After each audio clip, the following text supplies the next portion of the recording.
कहानी की शुरुआत में हमें बताया जाता है कि आज से हजारों सालों पहले जो वेनु नाम के आदमी ने 10 रिंग्स को खोजा था, जो बहुत ही रहस्यमय हथियार थे, क्योंकि उन रिंग्स की वजह से उन्हें देवी शक्ति और अमर रहने का वरदान मिला था। लेकिन उन्होंने रिंग्स का सही इस्तेमाल नहीं किया क्योंकि उन्हें बेपनाह ताकत चाहिए थी। इसीलिए उन्होंने अपनी एक 10 रिंग्स की सेना बनाकर पूरे इतिहास में कई राज्यों और सरकारों को जीत लिया। वेनु अपनी ताकत और पैसों के पीछे हजारों साल भागते रहे, लेकिन एक दिन उन्हें 1996 में अपनी ताकत बढ़ाने का तरीका मिल गया और वो था तालो गांव की रहस्यमय शक्तियाँ। क्योंकि माना जाता था कि तालो जंगलों में छिपा हुआ एक अदृश्य गांव है, जहाँ के लोग अभी भी देवताओं की युद्ध कला के बारे में जानते हैं और वहाँ बहुत सारे मिथिकल क्रिएचर भी रहा करते हैं। इसीलिए वेनु अपने साथियों के साथ तालो गांव का रास्ता ढूंढने के लिए निकल जाते हैं, लेकिन वो जंगल मायावी था, इसीलिए उनकी गाड़ी खाई से नीचे गिर गई। लेकिन वेनु ने उन रिंग्स की ताकत से खुद को बचा लिया। फिर वो वापस से तालो के रास्ते की तलाश में निकल पड़े, जहाँ उनकी मुलाकात यिंग ली से हुई, जो तालो की गार्डियन थी। वेनु ने उससे तालो गांव का रास्ता पूछा, लेकिन यिंग ने उसे तालो का रास्ता बताने से मना कर दिया और कहा कि तालो में आपके लिए कोई जगह नहीं है। इसी बात को लेकर उन दोनों में लड़ाई शुरू हुई, लेकिन यिंग ली ने तालो की शक्तियों से वेनु को हरा दिया। मगर इस लड़ाई में उन दोनों को एक दूसरे से प्यार हो गया और उन दोनों के 2 बच्चे हुए, शांगची और शेलिंग। वेनु को अब अपना परिवार मिल गया था, इसीलिए उसने अब सब बुरे काम छोड़ दिए और उन रिंग्स को भी एक बॉक्स में बंद कर दिया। अब वो खुशी से रहने लगे थे। शांग अपनी माँ से पूछता है कि अगर डेड के रिंग्स इतने ताकतवर थे तो आपने उन्हें कैसे हरा दिया। तो यिंग उसे बताती है कि जहाँ से मैं हूँ वहाँ के सभी लोगों को महारक्षक ड्रैगन की जादुई शक्तियों का वरदान मिला है और जिस पर हमारे ड्रैगन की कृपा होती है वो कई बड़े बड़े कारनामे कर सकता है। फिर यिंग अपने बेटे को एक लॉकेट देती है और उसे कहती है कि जब भी तुम्हें लगे कि तुम रास्ते से भटक गए हो तो ये तुम्हें घर का रास्ता दिखाएगा, इसीलिए हमेशा इसे अपने पास रखना। अब यिंग का पूरा परिवार खुश था, लेकिन एक दिन जब वेनु घर पर नहीं थे तभी आयरन गैंग के लोग उनके घर पर आ गए, क्योंकि वेनु ने पहले उन्हें मिटाने की कोशिश की थी, इसीलिए वो अब अपना बदला लेना चाहते थे। ये देखकर यिंग शेलिंग और शांची को अंदर भेज देती है। फिर यिंग आयरन गैंग का सामना करने के लिए तैयार हो जाती है, लेकिन अब यिंग के पास अपनी पावर नहीं थी, क्योंकि उसने वेनु से शादी करने के लिए अपनी सारी शक्तियाँ त्याग दी थी, इसीलिए वो आयरन गैंग का सामना नहीं कर पाती। वेनु जब घर आकर यिंग की लाश देखता है तो अंदर से पूरी तरीके से टूट जाता है और अब वो वापस उन रिंग्स को पहनकर नरसंहार करना शुरू कर देता है। अब वो शांची को भी मार्शल आर्ट की ट्रेनिंग देना स्टार्ट कर देता है और कुछ ही सालों में शांची मार्शल आर्ट में माहिर हो जाता है। तो वेनु उसे 14 साल की उम्र में आयरन गैंग के लीडर का मर्डर करने के लिए भेजते हैं। वो शांची को कहते हैं कि हमने तुम्हारी माँ के कातिल को ढूंढ लिया है, इसीलिए उसे खत्म करना तुम्हारा फर्ज भी है और हक भी। इसीलिए जब तुम वापस लौटोगे तो फिर से 10 रिंग्स के सामने दुनिया झुक जाएगी। फिर शांची अपने मिशन पर निकल जाता है, लेकिन अपने मिशन को पूरा करने के बाद सैन फ्रांसिस्को भाग जाता है, क्योंकि उसे लगता था कि वो ये सब गलत कर रहा है और वो अपना नाम बदलकर शॉन रख लेता है। फिर हमें प्रेजेंट का सीन दिखाया जाता है, जहाँ शांग सुबह जल्दी उठकर केटी के घर की तरफ निकल जाता है, क्योंकि वो और केटी पिछले 10 सालों से काफी अच्छे दोस्त थे और अब वो साथ में कार पार करने का काम किया करते थे।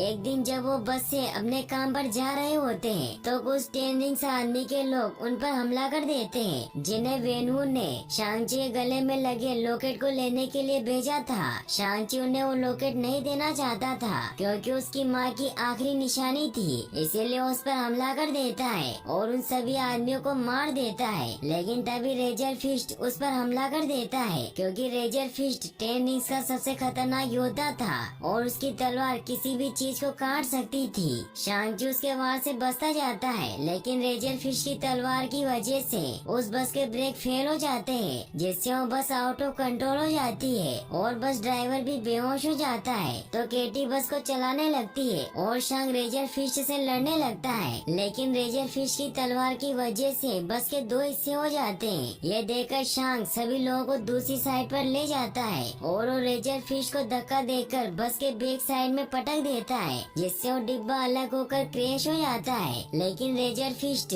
शांग-ची से वो लॉकेट लेने में कामयाब हो गया था। फिर दिखाया जाता है कि जब शांग-ची घर वापस आता है तो मकाओ जाने की तैयारी करने लगता है, क्योंकि उसे पता था कि उसकी माँ ने उसकी बहन को भी सेम लॉकेट दिया था, इसीलिए उसे हासिल करने के लिए उसके पीछे जरूर जाएंगे। केटी शांग से पूछती है कि ये सब क्या चल रहा है और तुम कौन हो? तो शांग उसे बताता है कि जिन गुंडों ने हम पर हमला किया था वो गुंडे मेरे डैड ने भेजे थे और अब वो मेरी बहन पर अटैक करेंगे, इसीलिए अब मुझे जाना ही होगा क्योंकि ये मेरी बहन का सवाल है। केटी उसे कहती है कि मैं भी तुम्हारे साथ चल रही हूँ। फिर वो दोनों प्लेन से मकाओ जाने के लिए निकल जाते हैं, जहाँ रास्ते में शांग केटी को अपनी सारी स्टोरी बताता है, लेकिन उसे झूठ कहता है कि मैंने वो मिशन पूरा नहीं किया। वो दोनों मकाओ पहुँचते हैं, जहाँ वो इलीगल फाइट क्लब में जाते हैं, क्योंकि शेलिंग ने उसे जो पोस्ट कार्ड भेजा था उस पर यही का एड्रेस था। शांग केटी के साथ लिफ्ट से ऊपर जाता है, लेकिन धोखे से शांग से कॉन्ट्रैक्ट साइन करवा लिया जाता है, क्योंकि शांग ने बस में जो फाइट की थी उसका वीडियो वायरल हो गया था, इसीलिए उसे फाइट के लिए तैयार करते हैं, क्योंकि उनकी एक कंपनी डार्क वेब पर लाइव स्ट्रीम करती थी, जिस पर बहुत से लोग बेटिंग लगाते हैं। शांग-ची जब फाइट के लिए ग्राउंड में जाता है तो उसका कॉम्पिटिटर और कोई नहीं बल्कि उसकी बहन शेलिंग ही होती है, जो शांग से बहुत गुस्सा थी, क्योंकि वो मिशन पर जाने से पहले उसे ये कहकर गया था कि वो 3 दिन में वापस आ जाएगा, लेकिन वो वापस नहीं लौटा। इस बात से गुस्सा होकर शेलिंग उसे बहुत मारती है, जिससे शांग उस लड़ाई में हार जाता है। फिर मैच खत्म होने के बाद शेलिंग जब शांग से मिलती है तो उसे पूछती है कि तुम मुझसे क्या चाहते हो? तो शांग उसे कहता है कि 10 रिंग्स आर्मी ने सैन फ्रांसिस्को में मुझ पर हमला किया था और वो मेरा लॉकेट ले गए और अब वो तुम्हारे पीछे आएंगे, क्योंकि तुम्हारे पास भी मॉम का सेम लॉकेट है और जरूर डैड हमारे लॉकेट से कुछ बुरा करना चाहते हैं। तो शेलिंग उसे कहती है कि जब तुम मुझे अकेला छोड़कर गए थे तब मुझे तुम्हारी जरूरत थी, लेकिन तुम नहीं लौटे, तो मैं समझ गई कि मुझे तुम्हारी कोई जरूरत नहीं है और मैंने ये जगह अपने दम पर बनाई है, इसीलिए ना तो मुझे पहले तुम्हारी जरूरत थी और ना अब है। तो शांग उसे कहता है कि फिर तुमने मुझे वो पोस्ट कार्ड क्यों भेजा? तो शेलिंग उसे कहती है कि पोस्ट कार्ड मैंने तुम्हें नहीं भेजा। तो इससे शांग समझ जाता है कि उसके डैड ने उसे फंसाया है। तभी वहाँ 10 रिंग्स के लोग आकर उन पर हमला कर देते हैं, लेकिन शेलिंग अपने साथियों के साथ वहाँ से निकल जाती है, मगर वो शांग और केटी को वहाँ अकेला छोड़ देती है। शांग वहाँ से भागने के लिए बिल्डिंग का कांच तोड़ देता है। वो केटी को भी बाहर आने को कहता है, लेकिन केटी डर रही होती है क्योंकि उसे बांस की डंडियों पर चलना था। तो शांग उसे कहता है कि एक बार हम नीचे चले गए तो हम यहाँ से भाग सकते हैं। तो केटी भी मान जाती है। फिर वो दोनों साथ में लिफ्ट तक जाने लगते हैं, लेकिन तभी 10 रिंग्स आर्मी के लोग उन्हें देख लेते हैं। तो शांग केटी को कहता है कि तुम आगे जाओ, मैं इन्हें रोकता हूँ। फिर शांग सभी लोगों से लड़ने लगता है। केटी जब आगे जाने लगती है तो एक फाइटर उस पर अटैक करके उसे नीचे गिरा देता है, लेकिन तभी शेलिंग वहाँ आकर उसे बचा लेती है। फिर शेलिंग और शांग साथ में 10 रिंग्स आर्मी के साथ लड़ने लग जाते हैं। शांग शेलिंग से कहता है कि तुम तो हमें मरने के लिए छोड़ गई थी। तो शेलिंग उसे कहती है कि अब तुम समझ गए होंगे कि जब कोई मुसीबत के वक्त तुम्हें छोड़कर चला जाता है तो कैसा लगता है। फिर वो दोनों मिलकर उन सभी आदमियों को मार देते हैं। तभी वहाँ 10 रिंग्स आर्मी का सबसे खतरनाक आदमी डेथ डीलर आता है, जो शेलिंग पर अटैक करके उससे वो लॉकेट लेकर चला जाता है। यह देखकर शांग डेथ डीलर के पीछे जाता है और उसे वहाँ से भागने से रोक लेता है। उन दोनों के बीच फाइट स्टार्ट होती है, लेकिन शांग में सालों का गुस्सा भरा हुआ था जब डेथ डीलर ने उसे टॉर्चर किया था, इसीलिए उसे पकड़कर मारने लगता है। लेकिन तभी शांग के डेड वहाँ आकर उसे रोक लेते हैं। वो शांग को कहते हैं कि मुझे तुम्हारी बहुत याद आई। फिर वो उन सभी को लेकर घर जाते हैं, जहाँ 10 रिंग्स आर्मी उनका स्वागत करती है। शेलिंग केटी को अपने रूम में लेकर जाती है, जहाँ केटी शेलिंग से पूछती है कि क्या तुम्हारे डेड हमें भी मार देंगे। तो शेलिंग उसे कहती है कि अगर तुम चुपचाप रहोगी तो डेड भूल जाएंगे कि तुम यहाँ हो, क्योंकि माँ के जाने के बाद वो पूरी तरीके से बदल गए हैं। उन्हें लगता था कि मैं उन्हें माँ की याद दिलाती हूँ, इसीलिए वो मेरी तरफ देखते भी नहीं थे। इसलिए मैंने अकेले ही मार्शल आर्ट की ट्रेनिंग करना शुरू की, क्योंकि मुझे लड़कों के साथ ट्रेनिंग अलाउ नहीं थी। इसीलिए मैंने उन्हें दूर से ही ट्रेनिंग लेते देखा और सब कुछ उनसे बेहतर सीखा। तो केटी उसे पूछती है कि तुमने घर कब छोड़ा। तो उसे बताती है कि 16 की उम्र में मैं यहाँ से भाग गई थी, जब मुझे लगा कि अब मेरा भाई कभी वापस नहीं आएगा। फिर वो सभी साथ में डिनर करते हैं। शांग अपने डेट से पूछता है क्या आपने मुझे ढूंढा कैसे? तो वेनु से कहते हैं कि मेरी तुम दोनों पर कब से नजर थी, इसीलिए अब वक्त आ गया है कि तुम अपने पिता के साथ खड़े हो जाओ। तो शांग उन्हें कहता है कि ये कभी नहीं होगा। तो वेनु उन्हें एक रूम में लेकर जाते हैं जहाँ उन्हें कहते हैं कि जब तुम दोनों घर से भाग गए तो मुझे तुम्हारी माँ की याद और ज्यादा सताने लगी थी, इसलिए मैं उसके गांव तालों के बारे में और ज्यादा पढ़ने लगा, जिससे मुझे पता चला कि वहाँ पहाड़ों की गहराई में एक दरवाजा है जिसके पीछे तुम्हारी माँ को तालों के लोगों ने कैद कर रखा है। तो शांग और शेलिन को उनकी बातों पर यकीन नहीं होता। तो वेनु ने कहते हैं कि पहले मुझे भी यकीन नहीं था, लेकिन जब मैंने एक दिन अपने काम में डूबा हुआ इस रूम में बैठा था तब मुझे तुम्हारी माँ की आवाज सुनाई दी, जैसे कि वो बिल्कुल यही मौजूद हो। उसने कहा कि उसे मेरी मदद चाहिए। तो शांग उन्हें कहता है कि माँ के गांव वाले ऐसा क्यों करेंगे? तो वेनु ने बताते हैं कि जब हमें प्यार हुआ तो तुम्हारी माँ चाहती थी कि हम तालों में साथ रहें, इसीलिए उसने अपने बुजुर्गों से इजाजत मांगी, पर उन्होंने मना कर दिया।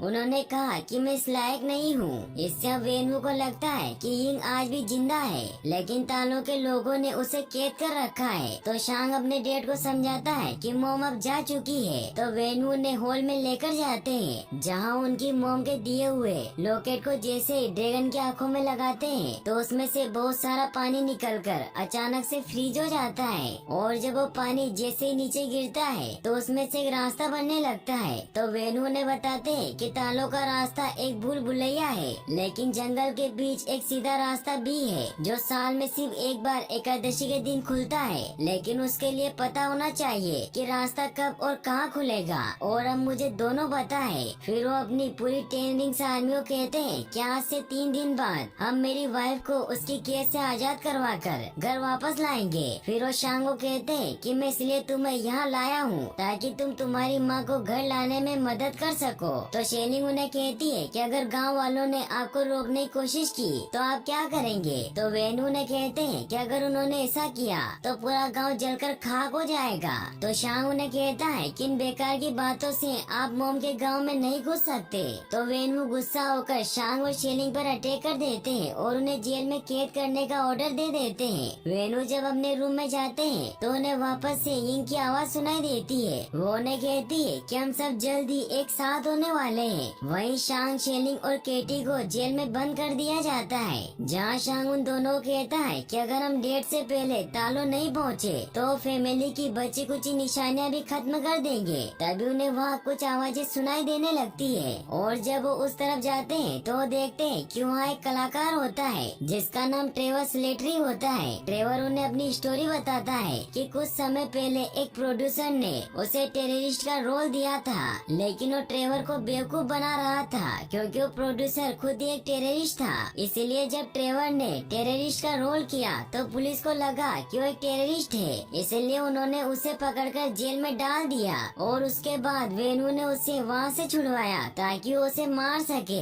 लेकिन जब ट्रेवर ने उनके सामने परफॉर्म किया तो उनका दिल पिघल गया, और जब से ट्रेवर उनके लिए हर हफ्ते शो करता है तभी वहाँ एक मिथिकल क्रिएचर आ जाता है, जिसे देखकर केटी और शांग काफी डर जाते हैं क्योंकि उसका सिर नहीं होता। तो ट्रेवर उन्हें बताता है कि मोरिस है और ये मुझसे बातें कर सकता है। फिर ट्रेवर उन्हें कहता है कि मोरिस कह रहा है कि तुम्हें जानता है क्योंकि तुम्हारी मोम के साथ तालों में बड़ा हुआ था, लेकिन तुम्हारे पिता ने मायावी जंगल में रास्ता ढूंढते वक्त इसे वहाँ से चुरा लिया था, और अब ये चाहता है कि तुम इसे घर ले जाओ। तो शांग उन्हें कहता है कि अगर मेरे बस में होता तो मैं इसे वापस जरूर लेकर जाता, लेकिन मेरे डेट के हिसाब से वो रास्ता सिर्फ साल में एक ही बार खुलता है। तो ट्रेवर कहता है कि मोरिस कह रहा है कि यह तुम्हें अभी भी वहाँ लेकर जा सकता है और तुम उस भूल भुलैया को पार कर सकते हो, लेकिन ये बहुत खतरनाक है क्योंकि आज तक इसे कोई जीते जी पार नहीं कर पाया। तो केटी उसे कहती है कि हम यहाँ से कैसे निकलेंगे। तभी शेलिंग वहाँ सुरंग का रास्ता ढूंढ लेती है और वो शांग को बताती है कि डैड ने पूरे कॉम्प्लेक्स के नीचे एक सुरंग बनवाई है और पिछली बार में वहीं से भागी थी। फिर वो सभी वहाँ से सीधे गैराज तक जाते हैं जहाँ से वो रेजर फिश की गाड़ी लेकर निकल जाते हैं, लेकिन गार्ड को इस बारे में पता चल जाता है, इसीलिए वो वहाँ उन्हें रोकने के लिए आ जाते हैं। तो दूसरे रास्ते से वहाँ से भागने लगते हैं, लेकिन वो रास्ता सिर्फ फिंगरप्रिंट से ही खुलता था। इसीलिए जब 10 रिंग्स आर्मी के लोग उन्हें रोकने की कोशिश करते हैं तो वो एक एक करके सभी को मारने लगते हैं और एक आदमी की मदद से उस डोर को खोल लेते हैं, जिससे वो सेफली वहाँ से निकल जाते हैं। सुबह होते होते वो उस जंगल तक पहुँचते हैं। मॉरिस उन्हें रास्ता बताता जाता है, जिससे वो उस मायावी जंगल से बचते हुए एक झरने तक पहुँचते हैं, जहाँ जब वो जैसे झरने के अंदर जाते हैं तो वाटर एकदम फ्रीज हो जाता है और वो एक सिगरेट रास्ते से सीधा तालों में पहुँचते हैं, जहाँ वो देखते हैं कि वहाँ बहुत सारे मिथिकल क्रिएचर होते हैं। फिर वो तालो गांव में पहुँचते हैं, जहाँ शांग सभी को अपना इंट्रोडक्शन देता है, लेकिन वो सब उनकी बात नहीं सुनते और उन पर अटैक करने लगते हैं। तभी वहाँ यिंगली की बहन नान आ जाती है, जो उन्हें ऐसा करने से रोक लेती है। वो शांग और शेलिंग से कहती है कि मैं तुम्हारी मौसी हूँ। वो उन दोनों से मिलकर बहुत खुश होती है। शांग नान को कहता है कि हमारे पास टाइम कम है, क्योंकि हमारे डैड यहाँ अटैक करने के लिए आ रहे हैं। तो नान उन्हें अपने साथ नदी के किनारे लेकर जाती है, जहाँ उन्हें बताती है कि हम काले द्वार के रखवाले हैं और तुम्हारी दुनिया को उन बुराइयों से बचाते हैं जो इस द्वार के पीछे कैद है। तो शांग उन्हें कहता है कि हमारे डैड उसी द्वार को खोलने आ रहे हैं, क्योंकि उन्हें लगता है कि माँ वही कैद है। तो नान उनसे पूछती है कि उन्हें ऐसा क्यों लगता है। तो शेलिंग उन्हें बताती है कि उन्हें मदद मांगते हुए माँ की आवाज सुनाई देती है। तो फिर उन्हें तालों के इतिहास के बारे में बताती है कि हमारा गांव तालों की सृष्टि का एक छोटा सा हिस्सा है, लेकिन ये सृष्टि बहुत विशाल है, क्योंकि यहाँ ऐसे शहर हैं जो पूरे ब्रह्मांड से बेहतर हैं। फिर उन्हें बताती है कि हजारों सालों पहले तक हमारे लोगों के बीच शांति और समृद्धि थी, लेकिन उस शांति को अंधेरे के हवान ने भंग कर दिया, क्योंकि वो अपने साथ पूरी आत्मा बख्शक की फौज लाया था। उसके रास्ते में जो भी इंसान आता उसकी फौज उसे निगल जाती और हर आत्मा के साथ उसकी शक्ति बढ़ती जाती, जिससे उसने हमारी दुनिया को खत्म कर दिया। फिर वो तुम्हारी दुनिया का विनाश करने के लिए आगे बढ़ा। तब तुम्हारी दुनिया को नष्ट होने से बचाने के लिए हमारे तालों के नेताओं ने अपने सबसे शूरवीर सिपाहियों को भेजा, लेकिन हमारे पूर्वज उन काली शक्तियों के सामने नहीं टिक पाए। फिर एक दिन महारक्षक ड्रैगन ने हमारी मदद की और हमारी हार को जीत में बदल दिया। उन्होंने हमारे साथ मिलकर उस अंधेरे के हैवान और आत्मा बख्शकों की फौज को इस काले द्वार के पीछे बंद कर दिया और हमारे महारक्षक की जादुई शक्तियों के वरदान से हम तालों के लोगों ने आज तक इस काले द्वार की रक्षा की है और करते रहेंगे। फिर उन्हें ये भी बताती है कि तुम्हारे पिता अकेले नहीं है जो इस द्वार को खोलना चाहते हैं, क्योंकि सदियों से काफी लोगों ने इस द्वार को खोलने की कोशिश की, मगर वो नाकामयाब रहे। लेकिन उन सब में एक बात कॉमन थी कि उन सभी को ऐसी आवाज सुनाई देती थी जो उन्हें हर ख्वाहिश को पूरा करने का ख्वाब दिखाती थी। फिर उन्हें ये भी बताती है कि आत्मा बख्शक जानते हैं कि वो 10 रिंग्स की ताकत से आजाद हो सकते हैं, इसीलिए वो तुम्हारे पिता को तुम्हारी माँ की आवाज में पुकार रहे हैं। फिर नान शांग और शेलिंग को अपने पूर्वजों के रूम में लेकर जाती है, जहाँ उन्हें बताती है कि तुम्हारी माँ जानती थी कि तुम यहाँ जरूर आओगे, इसीलिए उसने मुझे पहले ही बता दिया था कि मुझे क्या तैयारी करनी है। फिर वो उन दोनों को उनके सूट देती है और उन्हें कहती है कि अपनी माँ को खोने के बाद हर बच्चा दुनिया में खुद को अकेला पाता है, लेकिन तुम अकेले नहीं हो, तुम हमारे इस परिवार की संतान हो और यहाँ तुम्हारा स्वागत है। फिर वो सब प्रैक्टिस करने लगते हैं। केटी भी तीर चलाना सीखने लगती है। वहीं शांग अपनी मौसी के पास जाता है और उनसे पूछता है कि मेरी माँ ने डैड को कैसे हराया था। तो फिर उससे वो टेक्निक सिखाने लगती है। वहीं वेनु अपने आदमियों से कहता है कि सुबह होते ही हम तालों के लिए रवाना होंगे, क्योंकि सुबह होते ही तालों का रास्ता खुलेगा। वहीं शांग काफी परेशान होता है। उसे पास्ट की बातें याद आ रही होती है, जब आयरन गैंग के लोगों ने उसकी माँ को मार दिया था। इन सब से शांग काफी उदास हो जाता है। तभी केटी वहाँ आ जाती है तो शांग उसे कहता है कि मैंने तुम्हें झूठ कहा था कि मैं अपनी माँ के कातिलों को नहीं मार पाया, क्योंकि मैंने सोचा था कि अगर मैं अपना नाम और पहचान बदल लूंगा तो शायद मैं वो भूल जाऊंगा जो हुआ था। लेकिन अगर आज मॉम जिंदा होती तो वो मुझसे नफरत करती। तो केटी उसे कहती है कि इसमें तुम्हारी कोई गलती नहीं है, तुम्हारे डैड ने तुम्हें 7 साल की उम्र में किलर बनाना शुरू कर दिया था। तो शांग उसे कहता है कि मॉम की मौत के जिम्मेदार डैड है और अब वो उनका घर बर्बाद करने आ रहे हैं, इसीलिए अब मैं उन्हें खत्म कर दूंगा, क्योंकि यही उन्होंने मुझे सिखाया है। इसीलिए शांग काफी सैड हुआ वहाँ से चला जाता है। फिर अगली सुबह सभी युद्ध के लिए तैयार हो जाते हैं और वेनु भी अपनी पूरी आर्मी के साथ वहाँ आ जाता है। वेनु शांग को कहते हैं कि तुम उन्हीं की मदद करने आ गए जिन्होंने तुम्हारी माँ को कैद किया है। तो तो नान उसे कहती है कि वो वहाँ नहीं है, वो एक हैवान है जो तुम्हें गुमराह करके सबका सर्वनाश करना चाहता है। तो वेनु उनकी बात नहीं सुनता और उन पर अटैक करने लगता है और उन सभी के बीच फाइट स्टार्ट होती है। वेनु उस द्वार को खोलने के लिए आगे बढ़ता है तो शांग उन्हें रोकने जाता है। तो वेनु से कहते हैं कि तुम मुझसे अकेले लड़ने की बेवकूफी करोगे। तो शांग उन्हें कहता है कि मैं आपसे नहीं डरता। फिर वो उस पर अटैक कर देते हैं और उसे कहते हैं कि तुम तो पूरी जिंदगी मुझसे डर कर भागते रहे, तुम वही थे जब वो तुम्हारी माँ को मारने आए, लेकिन तुमने कुछ नहीं किया। तो शांग उन्हें कहता है कि माँ के बाद हमें आपकी जरूरत थी, लेकिन आपने हमें छोड़कर उन रिंग्स को चुना। ये कहकर उन्हें मारने लगता है। फिर शांग उन्हें कहता है कि आप लाख चाहे कि माँ आपके पास वापस आ जाए, लेकिन क्या वो आप जैसे इंसान के पास वापस आना चाहेगी। तो इससे गुस्सा होकर वेनुस पर सारी रिंग से अटैक कर देते हैं, जिससे शांग दूर पानी के अंदर चला जाता है। फिर वेनुस द्वार की तरफ बढ़ते हैं क्योंकि अभी भी उन्हें यिंग की मदद मांगती हुई आवाजें सुनाई दे रही थी। वो उस द्वार को तोड़ने के लिए रिंग से अटैक करने लगते हैं, जिससे उस द्वार में से आत्मा भक्षक बाहर निकलने लगते हैं। शेलिंग सभी को कहती है कि अगर हम साथ मिलकर नहीं लड़े तो सबके सब मारे जाएंगे क्योंकि तुम्हारे हथियार उनके सामने बेकार हैं। तो रेजर फिश उन्हें कहता है कि हमें तुम्हारी मदद नहीं चाहिए, हम 10 रिंग्स हैं। तभी आत्मा भक्षक डेड डीलर की आत्मा को निकालकर उसे मार देता है। 10 रिंग्स के लोग उसे बचाने की बहुत कोशिश करते हैं, लेकिन उनके हथियारों का उस पर कुछ असर नहीं होता।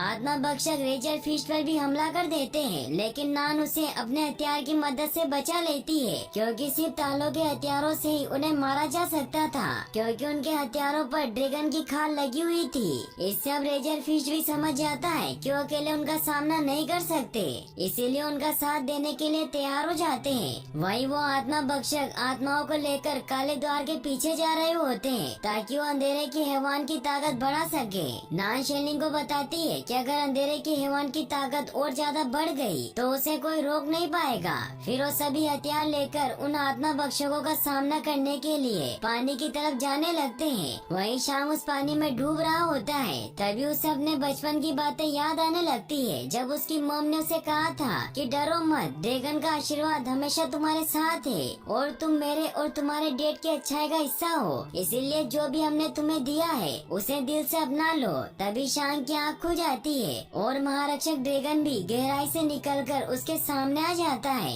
वहीं वेनु अभी भी उस गेट को तोड़ने की कोशिश कर रहे थे क्योंकि उन्हें अभी भी यिंग की आवाजें सुनाई दे रही थी। वहीं अब सभी मिलकर उन आत्मा भक्षकों पर हमला कर रहे होते हैं और तभी शांग भी ड्रैगन पर बैठकर बाहर आ जाता है और वो ड्रैगन भी उनकी मदद करने लगता है। तभी नान शांग से कहती है कि तुम्हें अपने पिता को रोकना होगा। तो शांग अपने डेड के पास जाकर उन पर अटैक कर देता है। वो उन्हें समझाता है कि माँ वहाँ नहीं है, लेकिन वेनु उसकी बात नहीं सुनते और उन दोनों में फाइट होने लगती है। शांग अपनी माँ की बचपन में सिखाई हुई स्किल का यूज करता है, जिससे वो 5 रिंग्स को अपनी तरफ कर लेता है और वो वापस फाइट करने लगते हैं। वेनु अपनी 5 रिंग से शांग पर अटैक कर देते हैं, लेकिन शांग ची भी खुद को रिंग की मदद से बचा लेता है और अब वो सारी रिंग्स को अपने वश में कर लेता है, लेकिन वो अपने डेड पर उन रिंग से अटैक नहीं करता और उन्हें नीचे फेंक देता है। वेनु से कहते हैं कि मुझे उसे बचाना ही होगा क्योंकि वो मुझे पुकार रही है। तो शांग उन्हें कहता है कि काश ये सच होता।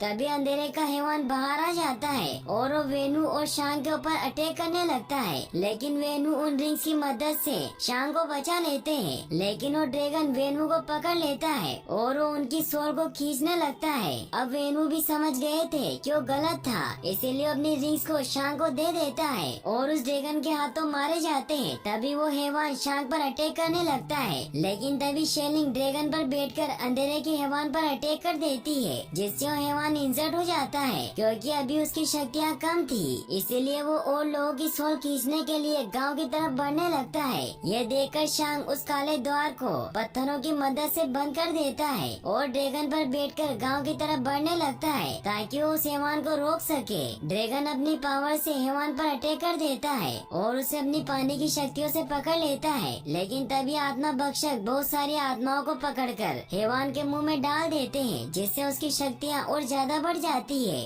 और वो ड्रैगन की पकड़ से आजाद हो जाता है। फिर वो हैवान ड्रैगन को पकड़कर उसकी सोल को निकालने लगता है। वहीं गुआंगबू केटी से कहते हैं कि अगर हैवान को हमारे ड्रैगन की आत्मा मिल गई तो उसे कोई नहीं रोक पाएगा, इसीलिए हमें हमें उसके गले पर निशाना लगाना होगा। वो साथ में उस पर निशाना लगाने लगते हैं, लेकिन तभी एक आत्मा भक्षक गुआंगबो को पकड़कर उसकी आत्मा निकाल लेता है। ये देखकर केटी काफी डर जाती है, क्योंकि उसके पास एक ही तीर बचा हुआ था और उसने अभी एक दिन पहले ही तीर चलाना सीखा था। वहीं वो हेवान शेलिंग को भी पकड़कर उसे मारने लगता है, लेकिन शांग अपनी बहन का हाथ पकड़ लेता है। शेलिंग उसे कहती है कि तुम्हें मेरा हाथ छोड़ना होगा, वरना वो हेवान ड्रैगन की आत्मा निकाल लेगा। तो शांग उसे कहता है कि मैं तुम्हें दोबारा नहीं छोड़ सकता। वो हेवान ड्रैगन की आत्मा निकालने लगता है, लेकिन तभी केटी उस ड्रैगन के गले पर निशाना लगा देती है और उसका निशाना एकदम सही लगता है, जिससे ड्रैगन की सोल निकलने से बच जाती है। ड्रैगन हेवान को नीचे पानी के पास लेकर जाता है और उसे अपनी पावर की मदद से पकड़ लेता है। शांग अपनी रिंग्स की मदद से उस हेवान पर जाकर उन रिंग्स को हेवान के सीने में भर देता है और उन रिंग्स को कामयामा स्टाइल में मुंह करके उस ड्रैगन को मार देता है, जिससे सारे आत्मा भक्षक भी मर जाते हैं। फिर ड्रैगन शेलिंग और शांग को लेकर किनारे पर आ जाता है, लेकिन इस लड़ाई में बहुत से लोग मारे जाते हैं। फिर रात को वो उन सभी लोगों को सम्मान देते हैं जिनकी वजह से उन्होंने नया सवेरा देखा था, और अब वो ड्रैगन वापस आसमान में लौट जाता है, क्योंकि अब अंधेरे के हेवान का अंत हो चुका था।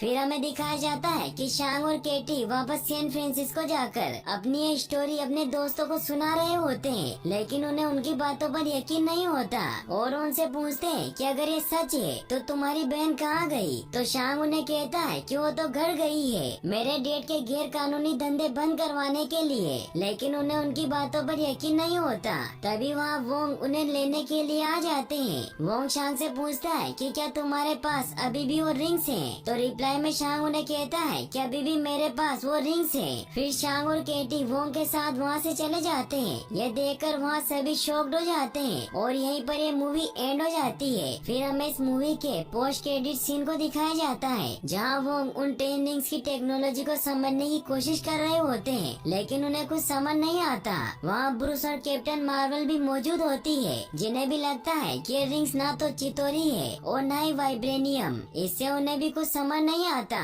तो वोंग शांग को कहते हैं कि जब तुमने इन रिंग्स को यूज किया तो कामर ताज तक इसका असर हुआ था, और ये रिंग्स अब किसी को मैसेज भेज रही है। इसका मतलब ये है कि अब कुछ भी खतरा आ सकता है, इसीलिए अब तुम्हें संभल कर रहना होगा और अब तुम वापस नहीं जा सकते।